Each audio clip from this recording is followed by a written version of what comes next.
The earth in the solar system. यहाँ पे बोला गया कि जब सनसेट हो जाती है, सनसेट के बाद जब रात हो जाती है, तो अगर आप रात में स्काई को देखोगे ना तो बड़ा सुनहरा सा दिखता है।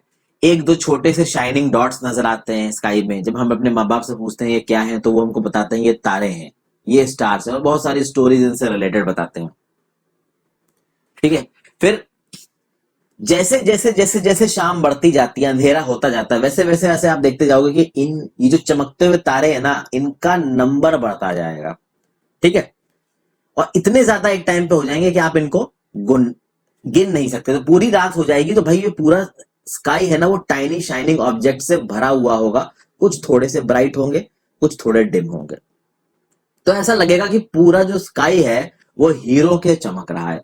बहुत सारे आपको ट्विंकलिंग, ऑलमोस्ट सारे ही आपको ट्विंकलिंग नजर आएंगे, यानी उसकी जो लाइट है वो बिल्कुल चमकती सी नजर आएगी बहुत सारे पार्ट्स में। समझे फ्रेंड्स? तो बात यहां पे ये है कि ये जो आपको ट्विंकलिंग लाइट्स दिख रही हैं, ये एक्चुअली में है क्या? और अगर आप इनको पास से देखो, इन तारों को पास से तो खैर नहीं देख सकते, ध्यान से देखो तो आप ये देखोगे कि कुछ ट्विंकल कर रहे हैं, कुछ ज्यादा ट्विंकल कर रहे हैं, कुछ कम ट्विंकल कर रहे हैं, कुछ ऐसे ट्विंकल्स कर रहे हैं जो बाकी नहीं कर रहे हैं। That you will notice that some of them do not twinkle at others too. कुछ सिर्फ ग्लो कर रहे हैं। ठीक है। They simply glow without any flicker, just as the moon shines. आप समझिए, एक मून हमको नजर आता है फ्रेंड्स, और मून एक कांस्टेंट सोर्स ऑफ लाइट दिखाता है, वो फ्लिकर नहीं करती होती है उसकी लाइट। तो ये जो ब्राइट ऑब्जेक्ट्स हमको स्काई में दिखाई पड़ रहे हैं फ्रेंड्स, ये एक्चुअली में है क्या, हमें ये देखना है। तो धीरे धीरे धीरे धीरे जैसे कि ये आपका आगे बढ़ता जाएगा चैप्टर, आपको चीजें थोड़ी सी क्लियर होती जाएंगी। यहाँ पे देखिए, एक रात में आपको स्काई नजर आ रहा है, बहुत सारे तारे आपको नजर आ रहे हैं। कुछ तारे अगर आप नोटिस करेंगे, जैसे कि ये वाला हो गया, ठीक है, ये वाला एक मतलब सिलेक्टेड आपको कुछ ज्यादा चमकते हुए दिख रहे होंगे, और कुछ आपको कम चमकते हुए इस पिक्चर में दिख रहे होंगे। फिर मून आपको ज्यादातर रातों में नजर आता है, बस मून का शेप बदलता जाता है, और मून का अपीयरेंस का टाइम जो है वो बदल जाता है। तो मून का अपीयरेंस का टाइम हर दिन शाम को कांस्टेंट नहीं रहता है, किसी दिन थोड़ा जल्दी आ जाता है, किसी दिन थोड़ा बाद में आता है, अलग अलग शेप्स में आता है, और अलग अलग पोजीशन में होता है। ठीक है। और फुल मून आप एक महीने में केवल एक बार देख पाओगे। फुल मून को बोलते हैं पूर्णिमा। उस दिन पूरा चांद आपको नजर आएगा, और उसके 14 दिन बाद, फोर्थ नाइट लेटर, आप मून देख ही नहीं पाओगे। इसको बोलते हैं न्यू मून, जिसे बोलते हैं अमावस्या, यानी पूरी रात। अमावस्या मतलब रात है, कुछ भी नहीं दिख रहा है।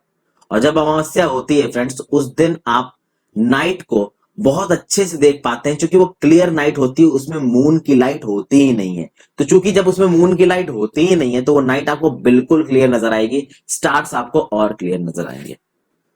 अब हमारे सामने एक क्वेश्चन आएगा कि भाई ये जो मून है, ये जो तारे हैं, ये जो चमक रहे हैं, तारे तो यहां नहीं बोला गया, यहां पे इनको टाइनी ऑब्जेक्ट्स बोला गया, बस बेसिकली वो तारे ही होते हैं ज्यादातर। तो स्टार्स होते हैं, और आपको पता है कि हमारा सन भी एक स्टार है, उसमें भी हम थोड़ी देर में आ रहे हैं। तो ये जो मून है और जो बाकी टाइनी ऑब्जेक्ट्स हमको दिखाई दे रहे हैं, वो हमको दिन में क्यों नहीं दिखाई दे रहे?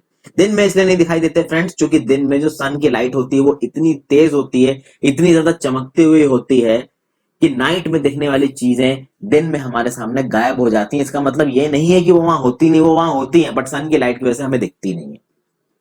तो ये जो सन है, ये मून है, जो बाकी ऑब्जेक्ट साइन कर रहे हैं, ये होती हैं सेलेस्टियल बॉडीज।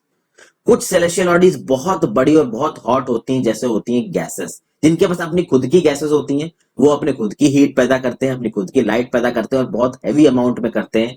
इन सेलेस्टियल बॉडीज को स्टार्स बोला जाता है, तारे बोला जाता है। और खास बात यह है फ्रेंड्स कि जो हमारा सूरज है वो भी एक तारा है, यानी हमारे सूरज से मिलियंस ऑफ लाइट ईयर्स दूर अगर कोई अर्थ होता और वहां पे खड़े होकर देख रहा होता, तो हमारा सूरज उसको एक छोटे से तारे की तरह दिखाई देगा, जिस तरीके से हमको ऊपर तारे नजर आते हैं।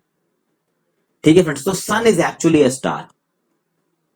और भाई काउंटलेस ट्विंकलिंग स्टार्स आपको नाइट स्काई में दिखाने पड़ते हैं, और उसमें से बहुत सारे तारे एकदम सन की तरह होते हैं, बट ना उनकी हीट आती है हमको, ना हमें उनकी लाइट आती है। वो बहुत छोटे दिखते हैं, क्योंकि वो हद से ज्यादा दूर है, बहुत ज्यादा दूर है।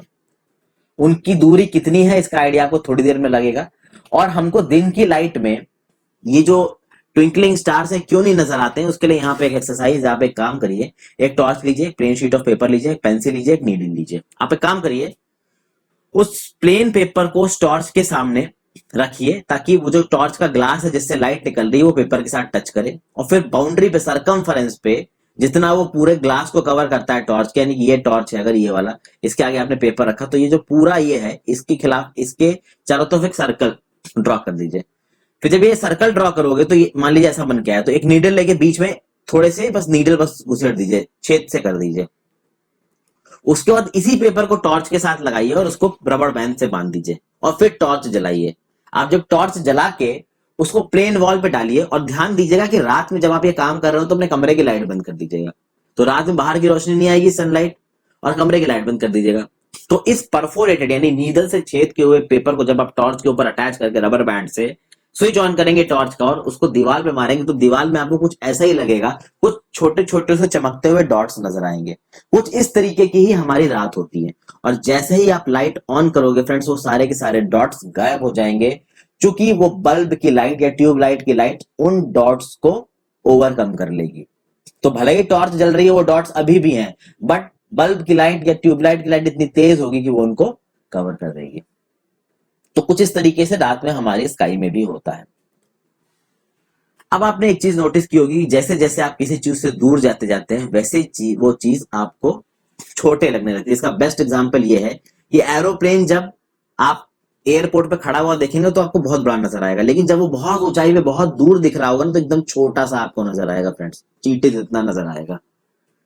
उसी तरीके से जब आप रात में नाइट में स्काई को देखते हैं ना तो आपको बहुत सारे पैटर्न्स नजर आते हैं, बहुत सारे स्टार्स बहुत सारे पैटर्न्स बनाते हैं, इनको कॉन्स्टलेशंस बोला जाता है। और एक ऐसा बहुत इंपॉर्टेंट कॉन्स्टलेशन जिसके बारे में एंशिएंट टाइम से लोगों को पता है वो है उर्सा मेजर कॉन्स्टलेशन।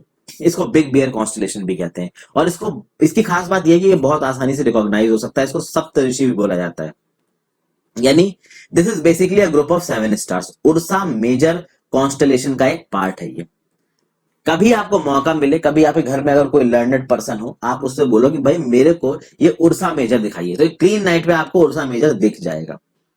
और उसको देखिए फ्रेंड्स, आपको कुछ इस टाइप का नजर आएगा। देखिए 1 2 3 4 5 6 7, ये एंड के जो 2 स्टार्स है ना फ्रेंड्स आपके, ये पॉइंटर स्टार्स हैं। तो इस लाइन को जोड़िए, इस लाइन को जोड़िए, तो ये जो पॉइंटर स्टार्स से अगर आप ऊपर की तरफ देखेंगे इस डायरेक्शन में, तो ये नॉर्थ स्टार की तरफ पॉइंट करता है, यानी कि ये पोल स्टार की तरफ पॉइंट करता है, यानी कि ये नॉर्थ डायरेक्शन की तरफ पॉइंट करता है फ्रेंड्स। तो एंशिएंट समय में इस ऊर्जा कॉन्स्टलेशन का प्रयोग करके लोग डायरेक्शन पता करते थे, स्टार्स की मदद से डायरेक्शन पता करते थे। क्योंकि जो नॉर्थ स्टार है वो एक्चुअली में नॉर्थ डायरेक्शन में होता है, इसको पोल स्टार भी बोलते हैं। और ये पोल स्टार हमेशा एक ही पोजीशन पे रहता है स्काई में। और इस उर्सा कॉन्स्टलेशन के चलते, सप्तऋषि कॉन्स्टलेशन के चलते, बिग बियर कॉन्स्टलेशन के चलते हम पोल स्टार की यानी नॉर्थ स्टार की लोकेशन का अंदाजा लगा सकते हैं, यानी कि हम नॉर्थ डायरेक्शन की लोकेशन का अंदाजा लगा सकते हैं। तो आप सोचिए पुराने जमाने में जो सेलर्स निकलते थे समुद्र में फ्रेंड्स, वो फंस जाते थे, उनके पास किसी तरीके का कोई मैप नहीं है, कुछ भी नहीं है, वो कैसे डायरेक्शन जानेंगे कि हमें कहां जाना है। तो ऑब्वियस सी बात है वो इस Ursa Major big bear constellation को देखेंगे और इसके पॉइंटर स्टार्स की मदद से वो नॉर्थ डायरेक्शन को आइडेंटिफाई करेंगे। ठीक है, तो ये पोल स्टार हमेशा एक ही जगह पे रहता है सेम स्काई में, और आप पॉइंटर स्टार्स की मदद से आप इसको पता कर सकते हो। जैसे कि इस फिगर में आप देखिए,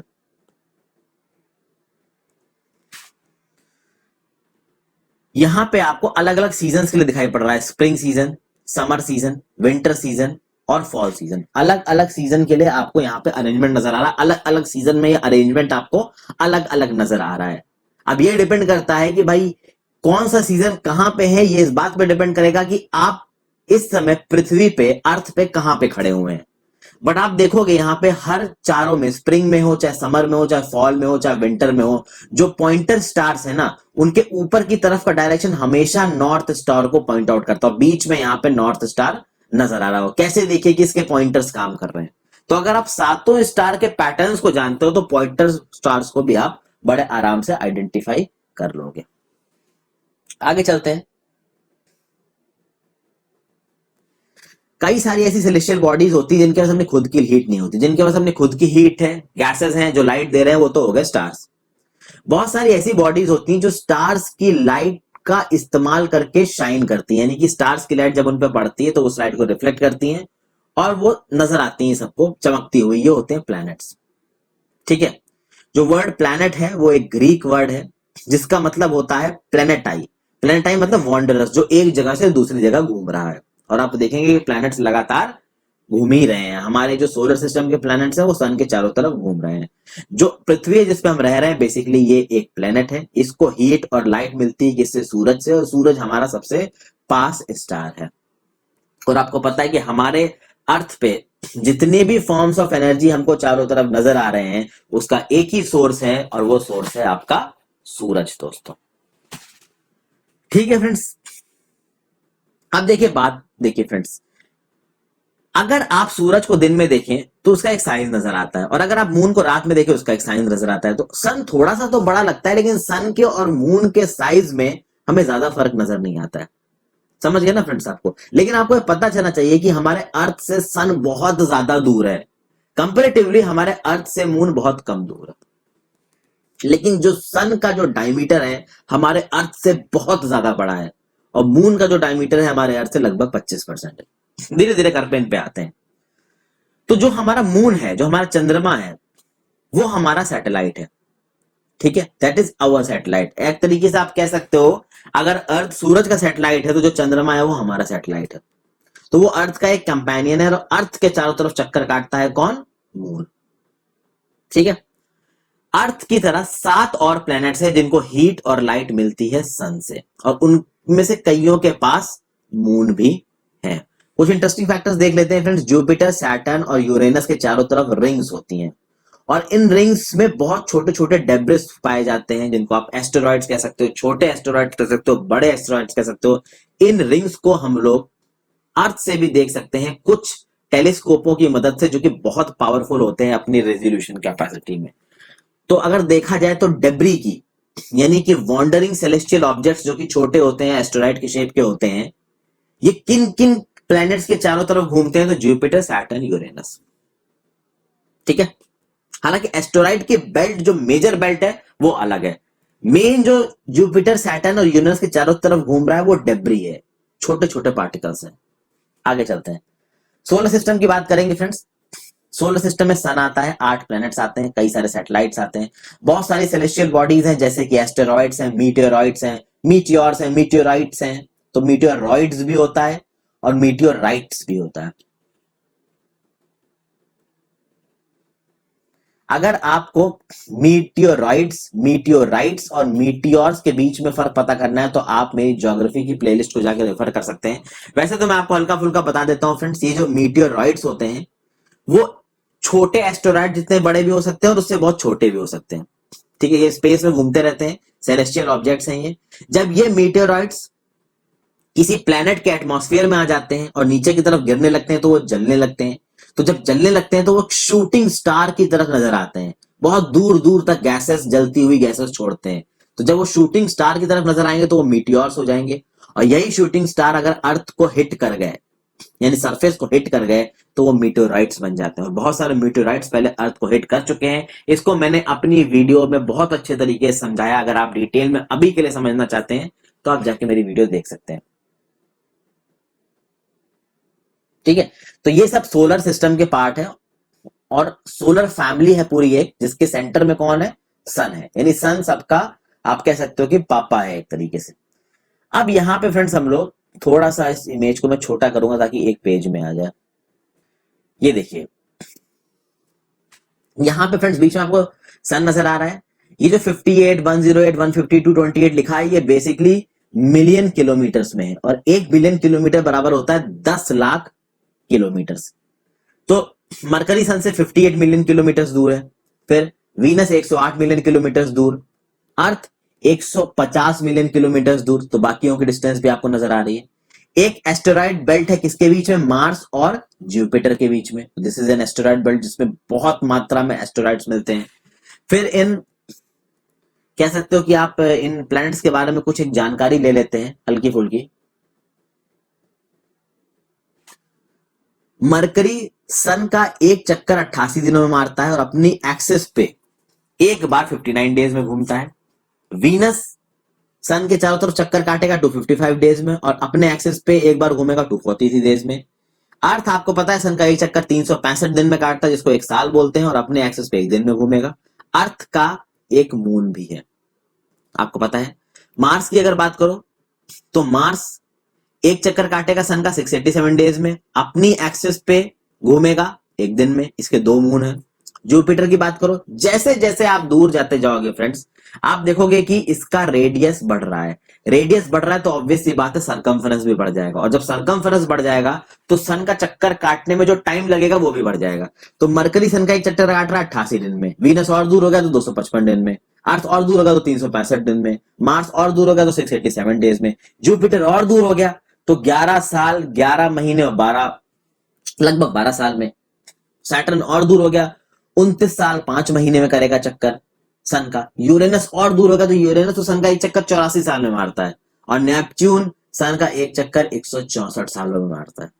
उसी तरीके से आप इस वीडियो को पॉज करके देख सकते हैं कि वो अपने एक्सिस पे घूमने में कितना समय लगा रहे हैं, उनके कितने मून है। नेपच्यून के मून है 13, जुपिटर के मून है अप्रोक्सीमेटली 53, सैटर्न के मून है अप्रोक्सीमेटली 53, यूरेनस के मून है अप्रोक्सीमेटली 27 फ्रेंड्स। तो यहाँ पे कुछ important piece of information I hope आपको मिली होगी फ्रेंड्स। आगे चलते हैं।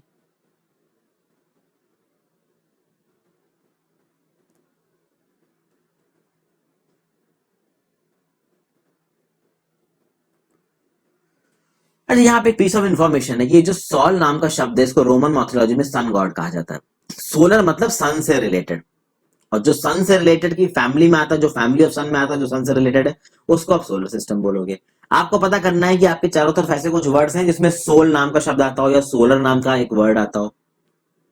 फिर यहाँ पे अगर वर्ड्स के ओरिजिन को देखा जाए तो एक इंपॉर्टेंट पीस ऑफ इंफॉर्मेशन दे रखी है।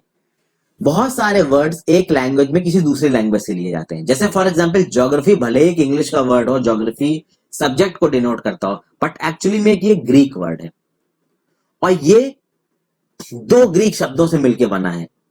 जीई जो कि आपका होता है अर्थ, और ग्राफिया जिसको आप बोलते हो राइटिंग। और ये जो जीईओ है ये बेसिकली जीई है ग्रीक का। इसको तीन जगहों पे मिलाते हैं। अगर लॉजी से मिला देंगे तो जियोलॉजी बन जाएगा, मेट्री से मिला देंगे तो ज्योमेट्री बन जाएगा, ओआईडी से मिला देंगे तो जियोइड बन जाएगा।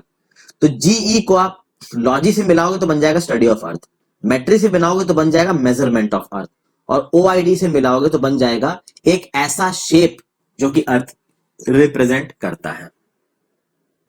ठीक है, अगर हम आज पढ़ाई की बात करें, इस स्पेस की पढ़ाई की बात करें, तो देखिए एंशिएंट समय से ह्यूमंस स्काई की तरफ देख के बहुत ज्यादा फैसिनेट हो जाते थे। उन्होंने बहुत सारी सेलेस्टियल बॉडीज को पढ़ने की भी कोशिश की है। ऐसे बहुत से एस्ट्रोनॉमर्स एंशिएंट इंडिया में रहे हैं और उन्होंने बहुत इंपॉर्टेंट ऑब्जर्वेशन उस समय बता दिए थे। इंडिया के बहुत फेमस एस्ट्रोनॉमर थे आर्यभट्ट।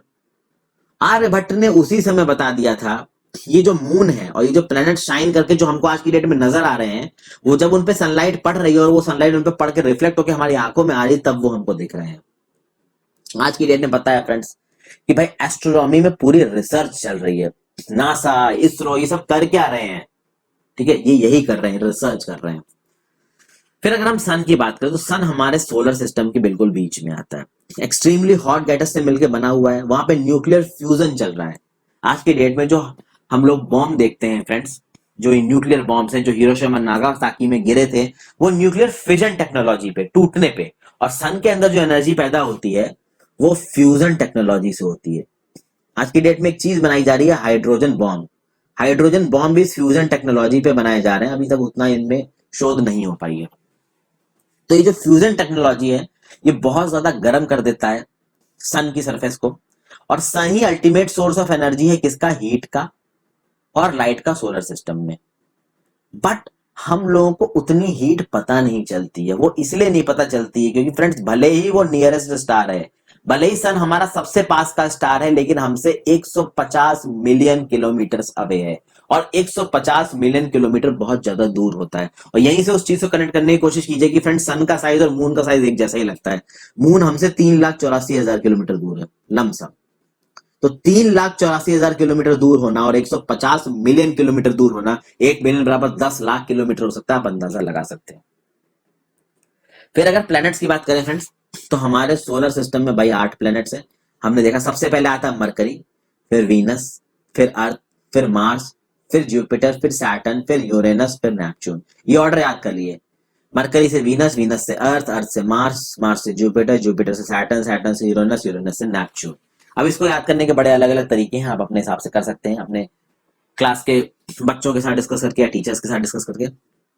ये जो 8 के 8 प्लैनेट्स हैं, ये सन के चारों तरफ एक फिक्स्ड पाथ में चलते हैं और उस पाथ को बोला जाता है ऑर्बिट। मरकरी नियरेस्ट है, जैसा कि मैंने पहले ही बताया, 88 दिन लेता है सन का एक चक्कर काटने में। जैसे जैसे दूर जाते जाएंगे वैसे वैसे सरकमफेरेंस बड़ा होता जाएगा। वैसे तो देखिए फ्रेंड, सरकमफेरेंस यहाँ पे सर्कल का होता है, मैं आपको एक आइडिया देने के लिए बोल रहा हूँ। क्योंकि ये इलिप्टिकल ऑर्बिट में घूमते हैं तो एक्चुअली में उसको आप सर्कल का सरकमफेरेंस नहीं बोल सकते। ये जो प्लैनेट्स है, जो इनका ऑर्बिट है ना सन के चारों तरफ, ये इलिप्टिकल है, दैट इज नॉट सर्कुलर। जब आप लोग थोड़ा हायर कॉन्सेप्ट में पहुंचेंगे तब समझेंगे। और अगर आप अभी क्यूरियस है तो मेरी ज्योग्राफी की वीडियोस जाके देखिए मेरी प्लेलिस्ट में। अब देखिए, वीनस को अर्थ का ट्विन कहा जाता है। तो अगर आपसे किसी एमसीक्यू में पूछा जाता है कि भैया अर्थ का ट्विन प्लैनेट कौन सा है, तो वीनस मार दीजिएगा, मार्स न मार दीजिएगा। वीनस को अर्थ का ट्विन इसलिए बोला जाता है क्योंकि इसका साइज और शेप अर्थ से बहुत ज्यादा सिमिलर है। पहले प्लूटो भी एक प्लैनेट हुआ करता था, पर अगस्त 2006 में एक मीटिंग हुई इंटरनेशनल एस्ट्रोनॉमिकल यूनियन की, और उसने बोला कि भाई प्लूटो जैसे और भी बहुत सारे सेलेस्टियल ऑब्जेक्ट्स मिले हैं, तो सबको प्लेनेट मानने से अच्छा है कि भाई आप बाकी प्लैनेट्स को और प्लूटो को एक डॉर्फ प्लैनेट डिक्लेयर कर दीजिए। यानी Pluto no more is officially a planet. 2006 में इसके प्लैनेट का स्टेटस इससे छीन लिया था इंटरनेशनल एस्ट्रोनॉमिकल यूनियन ने।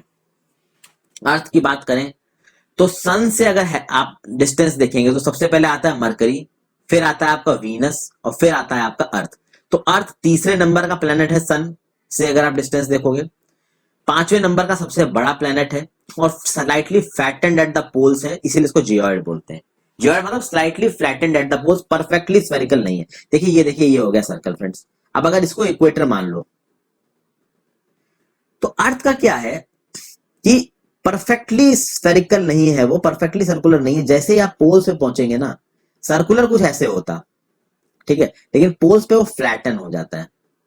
ठीक है, फ्लैटन होने की वजह से यानी पोल्स पे वो परफेक्टली सर्कल के शेप में नहीं आ पाता है, सर्कल के शेप के आसपास नहीं आ पाता है, इसलिए उसको बोला जाता है जियोइड, GEOID। और जियोइड को बोला जाता है अर्थ लाइक शेप। ठीक है, आगे पढ़ने से पहले फ्रेंड्स लाइट की स्पीड बता दो। लाइट की स्पीड होती है 3 लाख किलोमीटर प्रति सेकंड, और आपको मैंने बताया कि अर्थ कितना दूर है हमारे सन से, 150 मिलियन किलोमीटर। और 3 लाख किलोमीटर प्रति सेकंड लाइट चलती है, तब भी सन से अर्थ तक लाइट पहुंचने में 8 मिनट लगते हैं। तो भैया conditions favourable to support life पाई जाती हैं अर्थ पे। ना अर्थ ज्यादा गर्म है, ना अर्थ ज्यादा ठंडा है। अर्थ के पास पानी है, अर्थ के पास हवा है, जो कि हमारे सर्वाइवल के लिए बहुत ज्यादा एसेंशियल है। अर्थ के पास बहुत सारी लाइफ सपोर्टिंग ऑक्सीजन है, और भी जो गैसेस होती हैं जैसे कि कार्बन डाइऑक्साइड, नाइट्रोजन, वो भी अपना अपना रोल प्ले करती हैं। इसीलिए अर्थ एक यूनिक सिस्टम है। सोलर सिस्टम में कुछ ऐसी चीज बन गई है जहां पे सब कुछ परफेक्ट हो गया है मैनकाइंड के एग्जिस्टेंस के लिए और बाकी स्पेशीज के एग्जिस्टेंस के लिए, और उस फेवरेबल कंडीशंस को अपने ही अगेंस्ट पिच कर रही है ह्यूमन काइंड, मैनकाइंड। हम अपने एटमॉस्फेयर को, अपने एनवायरमेंट को खराब करके अपनी खुद की कब्र ही खोद रहे हैं। आगे बढ़ते हैं फ्रेंड्स। बाहर से अगर आप देखोगे अर्थ को तो वो ब्लू नजर आएगा। ब्लू क्यों नजर आएगा? क्योंकि 67% of the earth surface is covered with water, इसलिए इसको ब्लू प्लैनेट बोला जाता है। आगे हम बात करेंगे मून की। मून के बारे में एक फैक्ट देखिए friends, Neil Armstrong was the first man जिसने मून के ऊपर अपना पहला कदम रखा था 21 जुलाई 1969 को। क्या किसी इंडियन ने आज तक मून पे कदम रखा है? Unfortunately no. फिर हम मून की बात करते हैं। अर्थ का एक ही सैटेलाइट है जो कि है मून। इसका diameter is approximately 1/4 of the earth, यानी 1/4 है अर्थ के इसका डायमीटर। इतना बड़ा ये नजर इसलिए आता है फ्रेंड्स, देखिए सन का साइज और मून का साइज हमको ऑलमोस्ट एक जितना लगता है। वैसे तो ऑलमोस्ट एक जितना नहीं लगता, सन थोड़ा सा बड़ा लगता है कुछ जगहों से देखिए, लेकिन ऑलमोस्ट एक जैसा इसलिए लगता है क्योंकि सन बहुत बड़ा है फ्रेंड्स, बट बहुत दूर है। मून हमारे डायमीटर का लगभग 25% है, 1/4 है, बट वो बहुत पास है। यानी मून हमसे, अर्थ से 3,84,400 किलोमीटर दूर है, और सन आपको पता है हमसे 150 मिलियन किलोमीटर दूर है। तो इन डिस्टेंसेस की वजह से इन दोनों का साइज अप्रोक्सीमेटली सेम लगता है। फिर अगर देखा जाए मैंने आपको बताया कि मून अर्थ के चारों तरफ चक्कर काटता है, तो एक चक्कर काटने में अर्थ के चारों तरफ मून को लगते हैं 27 दिन, और अपने एक्सिस पे एक बार पूरा घूमने में भी मून को 27 दिन लगते हैं। टू बी प्रिसाइज 27.3 डेज है दोनों डाटा। तो मून को अर्थ के चारों तरफ घूमने में लगते हैं 27.3 दिन, और मून को अपने एक्सिस पे भी एक पूरा स्पिन मारने में लगता है 27.3 दिन। इसीलिए एक जगह से जब आप मून को देखोगे ना फ्रेंड्स, आपको मून की एक ही सरफेस नजर आएगी। So only one side of the moon is visible to us on the earth, यानी कि जिस स्पीड से वो मून हमारे अर्थ का चक्कर काट रहा है, उसी स्पीड से वो अपने एक्सिस पे भी घूम रहा है। इसीलिए हमें नॉर्मली मून की एक ही सरफेस नजर आती है एक जगह से। मून पे जो कंडीशंस हैं, they are not favourable for life, वहां फॉर लाइफ नहीं हो सकती। पानी नहीं है, गैसेस नहीं है ह्यूमन सर्वाइवल के लिए। माउंटेन्स हैं, प्लेन्स हैं, डिप्रेशन है बड़े बड़े। और ये माउंटेन्स, प्लेन्स, डिप्रेशन क्या आप अर्थ से आइडेंटिफाई कर सकते हो? क्या कभी आप रात में मून की सरफेस को देखो तो हल्का हल्का काला लगता है? क्या ऐसा लगता है कि मून की सरफेस पे कोई शैडो पड़ रही है? जरा देखते हैं फ्रेंड्स, ये देखिए, यहाँ तो थोड़ा ज्यादा ब्राइट दिखा रखा है, एनिमेटेड सा बना रखा है, लेकिन जब भी आप मून को देखोगे तो फ्रेंड्स आपको इस तरीके की शैडो काली काली मून पर नजर आएगी। वो इसलिए होती है क्योंकि मून पे जो बड़े बड़े माउंटेन्स है ना, जो बड़े बड़े स्ट्रक्चर हैं, वो अपनी खुद की शैडो डालते हैं मून की सरफेस पे, जिसकी वजह से ये मून हल्का हल्का कुछ जगहों पे हमको धब्बे स्पॉट्स नजर आते हैं, वो एक्चुअली में शैडोज होती हैं। ठीक है, अब हम बात करते हैं सैटेलाइट की। बेसिकली सैटेलाइट क्या होता है? सैटेलाइट भी एक सेलेस्टियल बॉडी है, चूंकि वो प्लैनेट्स के अराउंड घूमती रहती है। जिस तरीके से प्लैनेट्स सन के अराउंड घूमते हैं, वैसे सैटेलाइट्स प्लैनेट्स के अराउंड घूमती हैं। ह्यूमन मेड सैटेलाइट एक आर्टिफिशियल बॉडी होती है, उसको साइंटिस्ट बनाता है यूनिवर्स की इंफॉर्मेशन लेने के लिए, एक जगह से दूसरी जगह कम्युनिकेशन करने के लिए। ऐसे कुछ सैटेलाइट्स स्पेस में है, इनसैट, IRS, एडियोसैट्स, ये कुछ इंडियन सैटेलाइट्स हैं स्पेस में। अब हम बात करेंगे एस्टेरॉइड्स के। वैसे तो फ्रेंड्स एस्टेरॉइड्स पे मैंने एक बहुत डिटेल्ड टॉपिक बना रखा है अपनी ज्योग्राफी की प्लेलिस्ट में, आप चाहें तो जाके देख सकते हैं। तो एस्टेरॉइड्स होता क्या है? देखिए, स्टार्स बहुत बड़े होते हैं, प्लैनेट्स बहुत बड़े होते हैं। सैटेलाइट्स की अगर बात की जाए तो बहुत सारी इन चीजों के अलावा सैटेलाइट, प्लैनेट, स्टार्स के अलावा बहुत छोटी छोटी बॉडीज होती हैं जो सन के चारों तरफ चक्कर काटती हैं। इनको आप बोलते हो एस्टेरॉइड्स। बड़े पत्थर हो सकते हैं, छोटे पत्थर हो सकते हैं। एस्टेरॉइड्स एक फुटबॉल फील्ड जितने बड़े भी हो सकते हैं। एस्टेरॉइड्स के बारे में बहुत डिटेल में मैंने समझाया है। वो जो मैंने आपको एस्टेरॉइड बेल्ट दिखाई थी ना, वो पूरी की पूरी मार्स और जुपिटर के बीच में एग्जिस्ट करती है। और ऐसा नहीं केवल उस बेल्ट में एस्टेरॉइड्स मिलते हैं, पूरे यूनिवर्स में एस्टेरॉइड फैले हुए हैं। और कहा जाता है कि ये जो एस्टेरॉइड्स हैं, अगर अपने सोलर सिस्टम की बात की जाए तो बहुत साल पहले जब सन के बनने का प्रोसेस हो रहा था, तो जो पार्टिकल्स एक्यूमुलेट नहीं हो पाए थे, एसिमिलेट नहीं हो पाए थे सन में या प्लैनेट्स में, और छोटे छोटे पार्टिकल्स इधर उधर फैल गए थे, वो आज की डेट में एस्टेरॉइड्स बन गए हैं। यहाँ पे लिखा है scientist of the view that asteroids is the part of a planet which exploded many years ago. बिल्कुल सही बात है फ्रेंड्स। देखिए, सन के बनने का एक प्रोसेस था जो millions and billions of years पहले हुआ था। उस बनने के प्रोसेस में बहुत सारा मास एक्यूमुलेट हो गया था सन में, कुछ मास बाहर छूट गया था जो कि प्लैनेट्स में एक्यूमुलेट हो गया, और बाकी बहुत सारा मास छोटे छोटे टुकड़ों के फॉर्म में इधर उधर घूम रहा है, जिसको आप बोलते हैं एस्टेरॉइड्स के। एस्टेरॉइड्स के बारे में और इन्फॉर्मेशन चाहिए, यहाँ पे नहीं दे सकता फ्रेंड्स, वीडियो छोटी है, मेरी प्लेलिस्ट में जाके देखिए। फिर मीटियोराइट्स की बात करते हैं। वैसे तो मीटियोराइट्स, मीटियोर्स और मीटियोराइट्स में मैं आपको फर्क बता चुका हूं। यहाँ पे OIDS है, एक होता है मीटियोराइट, एक होता है मीटियोर्स। फिर से बता देता हूं, ये मीटियोराइट्स क्या होते हैं? स्मॉल पीस ऑफ रॉक्स हैं जो सन के चारों तरफ घूमते हैं। ठीक है, ये छोटे एस्टेरॉइड जितने, स्मॉल एस्टेरॉइड जितने बड़े भी हो सकते हैं, उससे छोटे भी हो सकते हैं। अब अगर बात की जाए इन मीटियोराइट्स की फ्रेंड्स, तो कभी कभी जब ये अर्थ के पास आ जाते हैं ना, तो अर्थ के ग्रेविटेशनल फील्ड इनको खींच लेता है। अब जब अर्थ का ग्रेविटेशनल फील्ड इनको खींच लेता है और अर्थ के एटमॉस्फेयर में जाके गिरने लगते हैं ना, तो फ्रिक्शन से जलने लगते हैं। जब जलने लगते हैं तो फ्रेंड्स ये फ्लैश ऑफ लाइट छोड़ते हैं। जब ये फ्लैश ऑफ लाइट छोड़ते हैं तो ये मीटियोर्स हो जाते हैं। और जब फ्लैश ऑफ लाइट से अगर ये पूरे के पूरे बर्न हो गए एटमॉस्फेयर में, वेल एंड गुड। अगर वो पूरे बर्न हुए बिना जाके धरती पे लड़ गए तो वो मीटियोराइट हो जाते हैं। ठीक है, समझ गए फ्रेंड्स? कभी कभी आपको टूटता हुआ तारा नजर आता होगा, टूटता हुआ तारा दिखा भाई विश मांगो, आप समझ गए ना कि वो टूटता हुआ तारा क्या है। यहाँ पे आई होप आपको समझ में आ गया होगा। फिर फ्रेंड्स, कभी अगर आप रात में क्लियर स्टारी नाइट में, अमावस्या के दिन अगर देखें, आपको अगर एक व्हाइटिश सा ब्रॉड बैंड नजर आए, यहाँ पे देखिए एक व्हाइटिश सा आपको बैंड नजर आए, कभी कभी दिखता है क्लियर स्टारी नाइट में, हमेशा नहीं दिखेगा।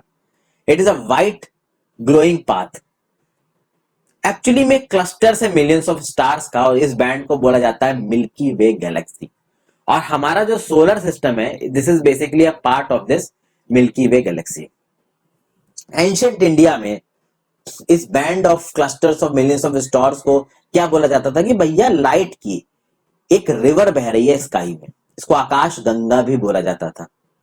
और Galaxy is huge system of billions of stars, gases, dust, millions of galaxies मिलती हैं आपके यूनिवर्स में, और उसमें से एक गैलेक्सी है मिल्की वे गैलेक्सी। और उस मिल्की वे गैलेक्सी में बहुत सारे सोलर सिस्टम है, एक सोलर सिस्टम हमारा है। तो अब आप समझ सकते हैं ना पे कि यूनिवर्स कितना बड़ा होगा फ्रेंड्स, हमको कितना कुछ यूनिवर्स में खोजना है। आप खुद सोचिए कि आप एक छोटे से प्राणी हैं बीच में, एक अर्थ पे रहते हैं। अर्थ जैसे कितने प्लैनेट्स हैं, अर्थ तो भैया 5वें नंबर का सबसे बड़ा प्लैनेट है, उससे भी बड़े 4 प्लैनेट हैं। फिर अर्थ सोलर सिस्टम में आता है, सोलर सिस्टम मिल्की वे गैलेक्सी में आता है। अब इस मिल्की वे गैलेक्सी में जाने कितने सोलर सिस्टम होंगे, मिल्की वे गैलेक्सीज भी बिलियंस हैं यूनिवर्स में, तो एक यूनिवर्स से जाने कितनी गैलेक्सीज होंगी। तो आप समझ रहे हैं ना कि हमारा कंपैरेटिव साइज क्या है, देखा जाए क्रूड लैंग्वेज में कि हमारी औकात क्या है इस दुनिया में, हम कुछ भी नहीं है अगर आप शेयर साइज देख लें इस यूनिवर्स का। तो यहाँ पे आई होप मैंने चीजों को जस्टिस कर पाया है फ्रेंड्स, बहुत अच्छे से चीजों को बता पाए। यहाँ कुछ एक्सरसाइजेस दे रखे हैं, आप खुद से करने की कोशिश कीजिए। ज्योग्राफी में मैंने बहुत सी वीडियोस बना रखी है फ्रेंड्स, अगर आप अपनी नॉलेज को और एनहांस करना चाहते हैं तो मेरी प्लेलिस्ट में जाकर ज्योग्राफी की वीडियोस देख सकते हैं। आई होप ये सब कुछ जो मैं आपको पढ़ा रहा हूँ ये वर्थ इट है। Thank you for watching my video friends, अपने समय देने के लिए धन्यवाद। आप इस वीडियो को लाइक करके चैनल को जरूर सब्सक्राइब कर दे फ्रेंड्स, काफी मदद मिलेगी मुझे इससे। Thank you for watching, have a great day.